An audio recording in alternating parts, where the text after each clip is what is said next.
Ciao ragazzi e benvenuti sul canale, siamo ancora oggi qui a parlare di Conspeed. Come vi avevo promesso, oggi parleremo della versione a cella di carico. In questo caso l'ho montata in configurazione due pedali perché il terzo pedale, quello della frizione, è praticamente identico alla versione idraulica. E nel caso vi foste persi la recensione, ve la metterò qui in alto, ma cercherò di ricordarmi di mettere anche il link qui sotto per andarvela a rivedere e vedere anche nel particolare anche il tipo di frizione che utilizza questo prodotto. Vede Mario, dipende da quale angolazione noi le valutiamo queste teorie. Per chi non la conoscesse, Conspeed è un'azienda cinese che offre nel mercato moltissimi prodotti per il mondo sim racing e piano piano che sto scoprendo quelle che sono le caratteristiche dei suoi prodotti posso dire anche di alta qualità. Ma come dico sempre, banda alle ciance, sigla!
Ciao ragazzi, come vi ho detto nell'antefatto siamo qui oggi per parlare della pedaliera Conspeed a cella di carico, l'acronimo CGP, che va a indicare il sistema a cella di carico che Conspeed ha ideato per la sua pedaliera. In questo caso ragazzi non farò un unboxing perché mi è stato inviato il pedale a cella di carico separatamente e quindi non nella sua confezione originale e che sono andato a sostituire all'interno della mia pedaliera. E sempre in questo caso ho deciso di fare la recensione solamente della due pedali perché chi vorrà la parte della frizione potrà andarsela a vedere nella recensione che ho fatto del modello idraulico.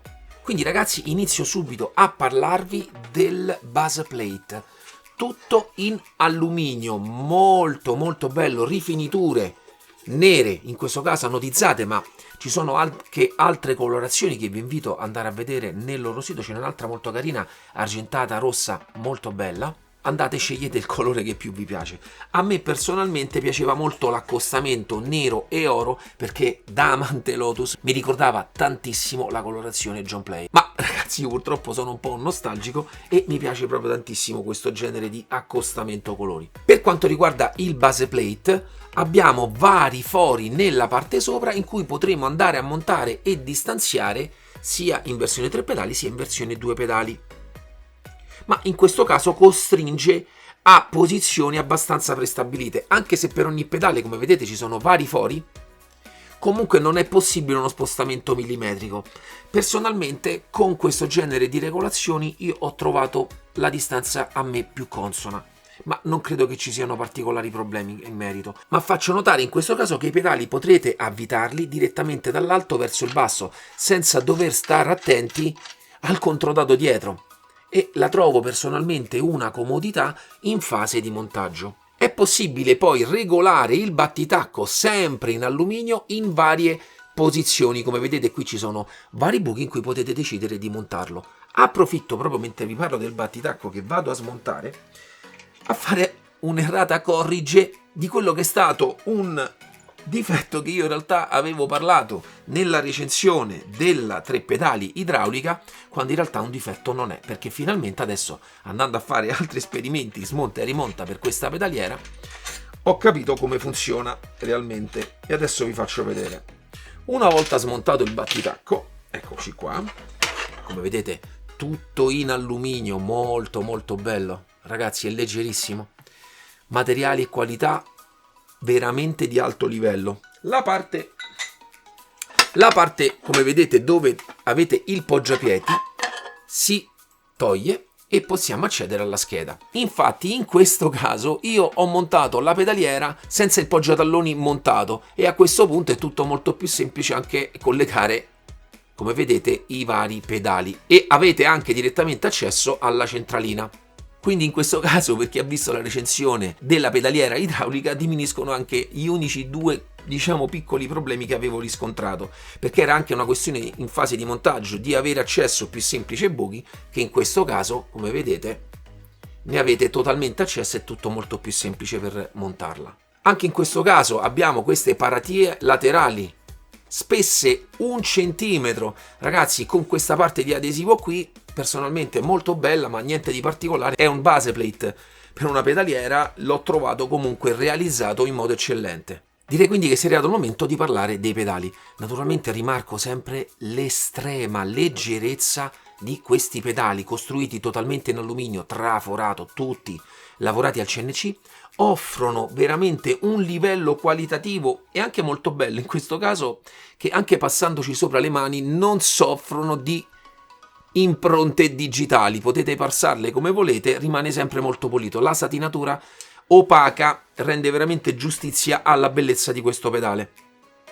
Nel caso della pedalina dell'acceleratore abbiamo un'altezza di 10 cm per una larghezza di 5 cm, tutta in alluminio, ricavata dal pieno, ed è possibile montarla a diversi livelli di altezza. Come vedete qui dietro ci sono le varie regolazioni e il pedale potete metterlo più in alto o più in basso a secondo del vostro piede.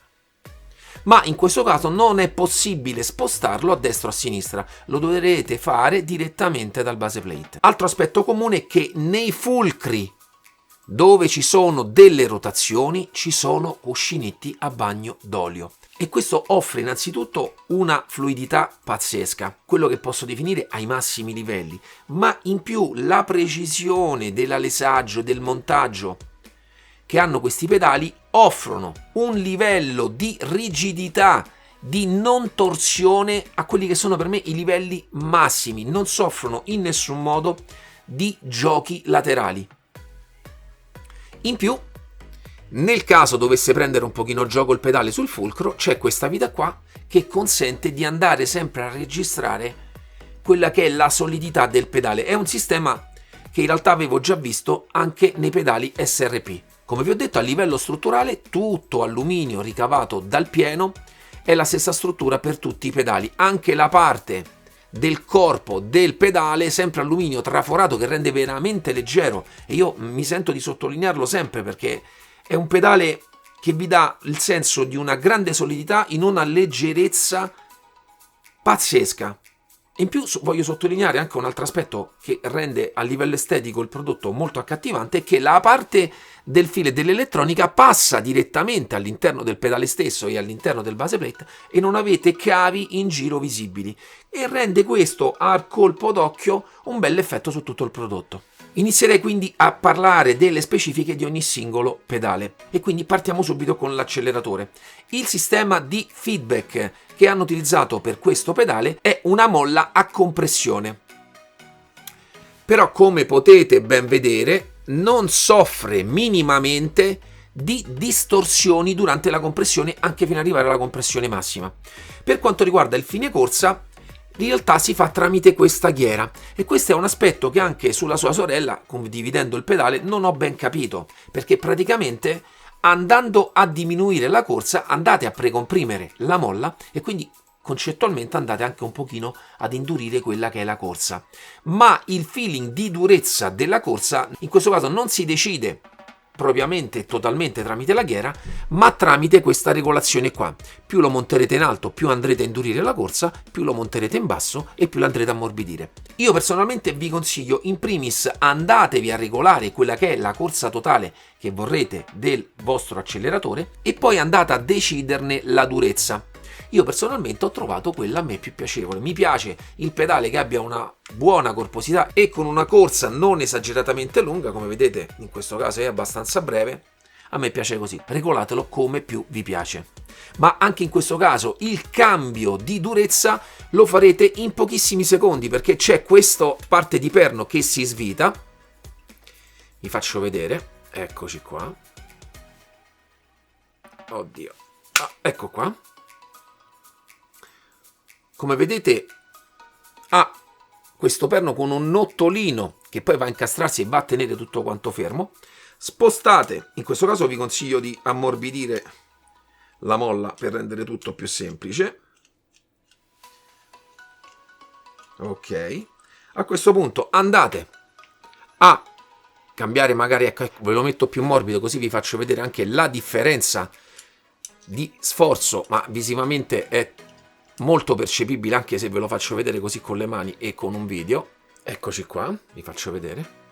Adesso il pedale ha una corsa molto più lunga e anche molto più morbida rispetto a prima, ma si fa veramente in pochissimi secondi anche da pedale montato. Altro aspetto che mi è molto piaciuto è il sensore utilizzato. È un sensore di Hall, quindi esente totalmente da polvere e manutenzioni particolari. In questo caso totalmente esente da polvere perché è contenuto all'interno di questo cilindro, e questo a mio avviso ne aumenta di molto la longevità, perché anche se i sensori di Hall sono esenti da particolari malfunzionamenti, molto spesso in alcuni modelli sono esposti a polvere che possono portare dei piccoli problemi. Naturalmente con una piccola manutenzione tutto si può sempre risolvere.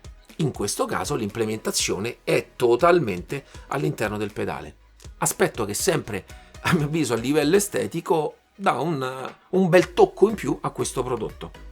Ma penso, per quanto riguardi il pedale dell'acceleratore, di avervi detto tutto. Passiamo quindi al pedale del freno. Come vi ho detto, struttura identica a quella dell'acceleratore. In questo caso la pedana è sempre alta 10 cm, ma è larga poco più di 7 cm. Sempre tutta totalmente in alluminio ricavata dal pieno. Anche in questo caso ve la potete spostare più in alto e più in basso e non è possibile spostarla a destra e a sinistra. Arriviamo adesso subito al sistema di feedback. È dato da degli elastometri che vanno a comprimersi su una cella di carico. In questo caso una cella di carico da 200 kg. Vi dico, il modello che mi è arrivato è l'ultimo che hanno creato, perché prima era fatto leggermente diverso questo sistema, aveva una parte di molla qui davanti, che in realtà consentiva anche di andare a cambiare gli elastomeri all'interno. In questo caso non è possibile, anche se poi in pratica volendo si potrebbe anche fare andando a smontare la parte dietro, ma in realtà al momento non è possibile andare a cambiare gli elastomeri all'interno.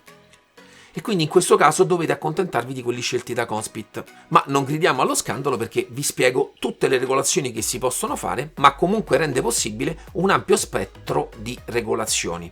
Questo perché tramite questa ghiera, vi faccio vedere, sentite?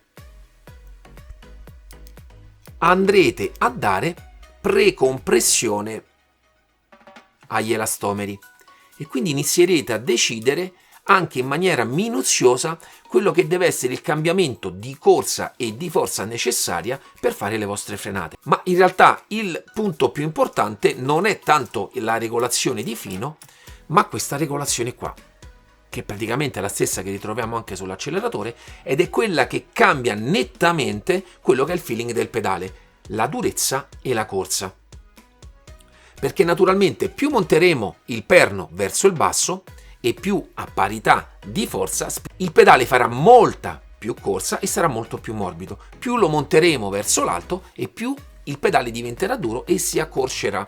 In più poi per ogni regolazione potete andare a dare le varie micro regolazioni tramite questa ghiera.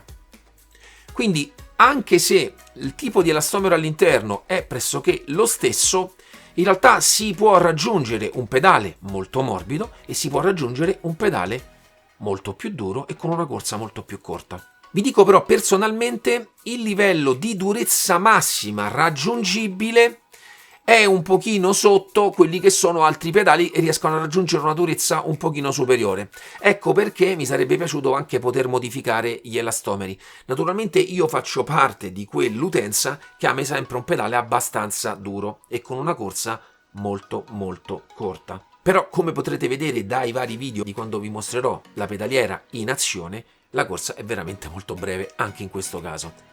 A me sarebbe piaciuto proprio un pelino di più. So comunque che i ragazzi di Conspit stanno lavorando anche a questo aspetto, quindi vedendo anche la velocità con cui stanno sviluppando questi prodotti, penso che nel breve ci sarà anche una soluzione anche a questo. Vado sempre a rimarcare l'estrema solidità e assenza di gioco sotto ogni punto di vista. Come vi ho detto, a livello elettronico è gestita con una cella di carico da 200 kg, quindi in fase di regolazione penso che potrà soddisfare il palato di qualsiasi sim racer. In più tutto questo sempre in una struttura molto leggera e da un appeal, andatelo a guardare un pochino nel dettaglio, ma manderò dei video che ve la mostreranno ancora meglio, ha un tipo di linea estetica molto molto bella. La parte elettronica viene gestita, come vi ho detto, da questa centralina che è il cuore pulsante dei prodotti Conspit, perché poi in realtà oltre ai pedali potrete montare i sistemi di kit vibranti e verranno gestiti tutti dal loro software. A livello di centralina ha un sistema a 12 bit, quindi 4096 punti massimi di lettura, ma con il tipo di sensori utilizzati personalmente ho trovato il segnale molto pulito, molto nitido e molto sfruttato. Aspetto che a mio avviso è cardine quando si va a scegliere un prodotto. Ma per quanto riguarda poi il software, ho fatto un video per voi. Arriviamo adesso alla configurazione della pedaliera a cella di carico. Innanzitutto dobbiamo subito impostare la pedaliera, il tipo di pedaliera, come CGP, che sarebbe la pedaliera a cella di carico.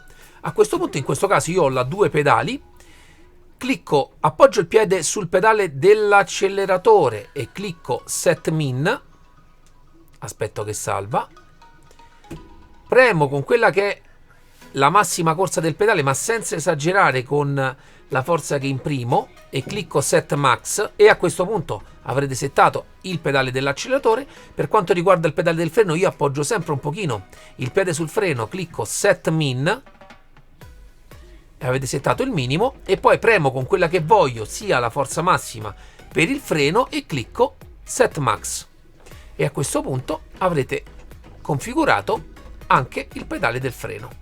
Anche in questo caso, ma naturalmente vi rimando ad andare a vedere il video della pedaliera idraulica. Su questa pedaliera sarà possibile montare un kit di vibrazioni che verrà direttamente gestito dalla scheda madre della pedaliera, e come vedete in questa parte qui sono disponibili i vari feedback da telemetria che saranno disponibili. In più, in questo caso, per la calibrazione ho utilizzato il software ufficiale, perché in realtà ho anche quello beta che permette, anche avendo la frizione, utilizzare la frizione con un bite point, come una frizione dual clutch. Ma anche in questo caso vi rimando al video della pedaliera idraulica in cui ho recensito anche la frizione ed è spiegato lì molto bene come funziona la frizione dual clutch. Ma penso, per quanto riguarda il software, vi ho detto tutto. Naturalmente tramite il loro software sarà possibile poi configurare tutti i loro prodotti, comprese le vibrazioni e il freno a mano. Spoiler che arriverà qui sul canale molto presto. Ma come sempre ogni prodotto va testato, va provato, e ve lo voglio far vedere.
Ragazzi, ben arrivati alle conclusioni finali. Vi dico subito, anche in questo caso promossa a pieni voti. Il pedale dell'acceleratore l'ho trovato molto fluido, le molle a compressione non sono le mie molle preferite, ma il pedale comunque risulta fluido. Anche il tipo di costruzione rende anche nelle pestate più forti un senso di solidità sotto il piede davvero alto, e questo stupisce perché in fase di montaggio, mentre andate a spostare e fermare i pedali, quando sentite così leggero questo pedale non vi dà in realtà quella sensazione di robustezza che invece avete quando lo andate a utilizzare. Quindi una volta regolata la forza che dovrete avere in pressione e la corsa totale del pedale, personalmente in segnale molto lineare rispetto alla corsa, quindi non necessita particolarmente di regolazioni, è anche molto piacevole sotto il piede. Arriviamo al pedale del freno, anche in questo caso solidità ai massimi livelli, anche livelli di regolazione di durezza, morbidezza e corsa sono davvero ampi. Avrei preferito una corsa leggermente più corta, cioè arrivare a fine corsa un pochino prima per le mie abitudini, ma naturalmente siamo talmente vicini a quello che è la mia regolazione che mi sono trovato da subito molto bene. E caso ha voluto che ho avuto un problema con la pedaliera che utilizzo tutti i giorni, ho utilizzato questa pedaliera per tantissimo tempo e anche nelle prime 2 gare di campionato mi sono trovato davvero bene in ogni frangente. Voglio però in questo caso andare a toccare il pelo nell'uovo, perché in realtà ho sentito anche i ragazzi di Conspit sotto questo aspetto. La parte del cilindro interno e del perno sono fatte tutte al CNC, direttamente dai loro produttori. In questo caso però sento alla pressione un pochino di seghettatura, di lavorazione di CNC. Cosa significa? Che molto spesso anche dopo questo tipo di lavorazioni, non so se va fatto anche un processo di lucidatura eccetera eccetera, perché in questo caso sento proprio delle piccole seghettature che mi è capitato anche in altri prodotti, che vanno un pochino a definire quelle che sono le lavorazioni. Naturalmente vi dico, ho sentito loro e sono già a lavoro per toglierle, anche perché ho provato la pedaliera idraulica, anche lì in quel caso tutte lavorazioni al CNC e questo genere di sensazione non l'ho sentita. Ma anche in questo caso vi devo comunque descrivere che dal giorno in cui ho iniziato a utilizzarla ad oggi, e anche in questo caso è passato qualche mese, questo genere di sensazione è andato piano piano ad affievolirsi. Questo perché il continuo movimento va in automatico comunque un pochino a levigare questo genere di sensazione e quindi si va totalmente a attenuare, e penso che tra qualche mese, quando continuerò a utilizzarla, sparirà totalmente. Però, sempre per essere molto precisi sulla cosa, voglio farvi notare anche questo aspetto. Per il resto comunque copre totalmente quelle che sono anche le mie esigenze di forza. Io, per la posizione che ho sul sedile abbastanza distesa e con una pedaliera abbastanza alta, tendo a sfruttare solitamente molto la forza dei vari pedali del freno delle varie pedaliere, e questa sinceramente non sono riuscito naturalmente a saturarne la forza. Probabilmente potrebbe essere più semplice saturarla mettendo il perno più in basso, perché a parità di pressione se ne sviluppa di più sulla cella, ma per l'utilizzo che ho fatto molto diretto dell'elastomero sulla cella, nessun tipo di problema. A livello estetico, ragazzi, fa parte delle linee che a me più piacciono. In realtà adesso mi permetto anche di, alcuni hanno fatto dei paragoni, ma sinceramente non vedo paragoni, perché a parte dire che sono fatte alcune cose fatte totalmente al CNC, in questo caso vedo tipi di lavorazioni e linee totalmente diverse, e soprattutto l'utilizzo di sensori nei vari pedali montati in maniera diversa, sfruttati in maniera diversa, e quindi personalmente mi sento di promuovere totalmente anche il prodotto a cella di carico. Ringrazio Conspit per credere nel mio canale, per la presentazione ufficiale del mondo di quelli che sono tutti i suoi prodotti, e come vi ho detto arriverà anche il freno a mano. E ragazzi, che dirvi? Vi ricordo sempre la mia pagina Facebook MDS Simparts, andatemi a cercare, mettete un bel like anche lì per supportarmi. Se siete appassionati di Direct Drive, il mio gruppo Direct Drive Italia su Facebook, siete benvenuti, e ci vediamo alla prossima review. Ciao ciao!